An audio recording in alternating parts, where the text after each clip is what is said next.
Now, obviously, you two shared a dressing room at West Ham, and I was interested to read the story this week when you were speaking to other media outlets, which I'll just about forgive you for. But it was about you two not talking to each other when you played for England, having been mates when you were barrelling around East London as young lads.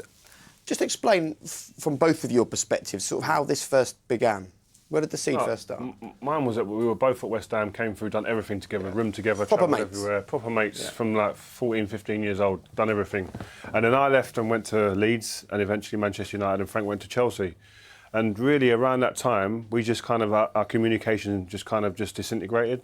And it was down to really, from my perspective, and Frank will give you his after, but the obsession with winning. I didn't want to see Frank have an edge on me. I didn't want to speak to him about anything that he might be able to take away and use to facilitate his team winning, etc. And it just became an unwritten kind of conduct, really. And it was the same with Stevie. When I was with England, Stevie, when we was battling for them for the Premier League, I didn't want to really sit around him and be around him because I just didn't want to hear what Liverpool was doing. And it's a fact, he was. And I know he felt the same about me, it's a fact. No, he didn't. He loved being with you. He didn't know why he never spoke to you. We're pals, we're friends. I didn't want to sit by. Did Fergie tell you can't speak to anyone? No, he used to say, don't go, full stop. We've got a big game Saturday.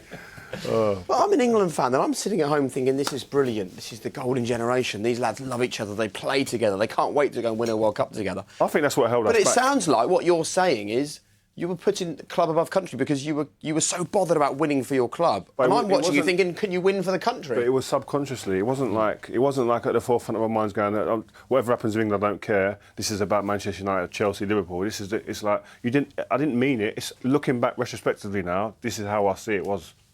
That's what we want now, isn't it? To take on the club that you play for. I certainly felt it at Chelsea. Stevie, obviously, at Liverpool, Mr. Liverpool.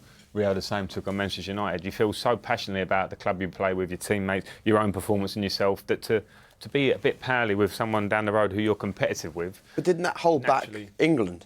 It may have done. I think Rio's right. I think we sat. We didn't hate each other. We went, but by nature we would sit on tables and stick together slightly. A lot of other nations have players playing all over the world. Then they come back together and they don't have that competitive. Every week we were at each other in some way, shape or form. Yeah, I think it was more of respectful relationships around England rather than a bond, rather than the closeness where there was love there. When I speak to other international players when I played, like you could see in yours and stuff, they can't wait to go away with Brazil. It's the best 10 days of their season, if you like. Whereas you didn't really get that feeling when you went away with England. You were looking forward to the games, but everything else around the games was a bit like that. Isn't that something we have to try and change? Have to improve it, have to change it. I think the bond and the spirit and the togetherness and the closeness has to improve. I think Gareth's trying to do that, and I think it will definitely help results on the pitch because, as Rio said, I think possibly it did have an effect on how well we did. Having saying that, we got to the quarter-finals of competitions and we're that close on penalty shootouts. I'm sure the fans would take that now.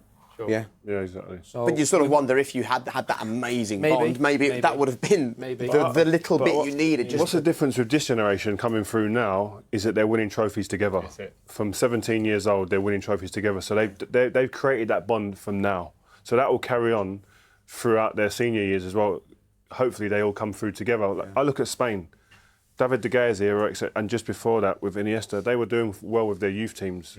Under-21s go straight into the first team. They've carried that through. Germany exactly the same. Hopefully we're now at the beginning of that cycle here with England. But we have to stop this thing happening again though, don't we?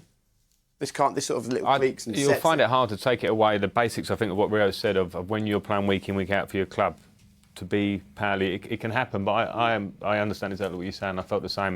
We didn't ever speak about it, just the way it went. Yeah, it was weird. Did the managers try and do anything about it? Capello or Sven, did they see what was going on? And as Rio said, he wasn't even aware of it, so I'm not sure the managers would have picked up on it because they just see it at meal times and you're chatting together and you're out together. But it could have definitely been better and more together. The only thing they did try and do was the tables situation.